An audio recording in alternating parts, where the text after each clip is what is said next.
बिहार में आपकी जमीन सरकारी परियोजनाओं के लिए अधिग्रहित होती है तो अब मुआवजे को लेकर बड़ा बदलाव भी हो सकता है। क्या अब एक ही गांव में अलग अलग किसानों को अलग अलग मुआवजा नहीं मिलेगा और आखिर सरकार क्या नया नियम लाने जा रही है? आइए जानते हैं पूरी खबर को विस्तार से। नमस्कार, मैं फरीदा गजर और इस वक्त आप जुड़े हुए एक न्यूज़ 24 के साथ। देखिए, बिहार सरकार जमीन अधिग्रहण की प्रक्रिया में एक बड़ा बदलाव करने की तैयारी भी कर रही है।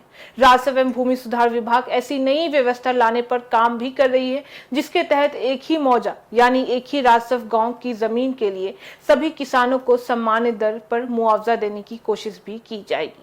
बता दें कि अभी तक मुआवजा तय करने में जमीन की सड़क, राष्ट्रीय राजमार्ग, शहर या अन्य स्थानों की दूरी को आधार भी बनाया जाता है। इसी वजह से कई बार एक ही मौजा में रहने वाले दो किसानों की जमीन का मुआवजा अलग अलग तय भी हो जाता है।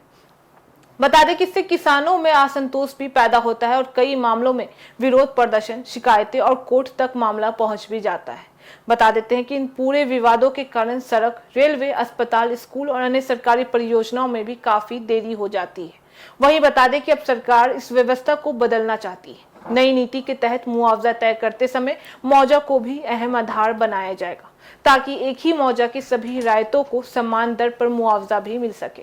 हालांकि सरकार दूरी और अन्य तकनीकी मानकों को पूरी तरह से खत्म नहीं करेगी, लेकिन मौजा आधारित व्यवस्था को भी महत्वपूर्ण हिस्सा भी बनाया जाएगा। बता देते हैं कि इस पूरे बदलाव से किसानों के बीच भेदभाव की भावना भी कम हो जाएगी, मुआवजे को लेकर होने वाले विवाद घटेंगे भी और अदालतों में जाने वाले मामलों की संख्या भी कम हो सकती है। बता दें कि सरकार का मानना भी है कि इससे भूमि अधिग्रहण की प्रक्रिया तेज भी होगी और विकास परियोजनाएं समय पर पूरी भी हो सकेंगी। देखिए, राजस्व विभाग के मुताबिक फिलहाल बिहार के अलग अलग जिलों में 45,000 एकड़ से ज्यादा जमीन का अधिग्रहण भी चल रहा है, जिस पर करीब 30,000 करोड़ रुपए भी खर्च होने का अनुमान भी लगाया जा रहा है।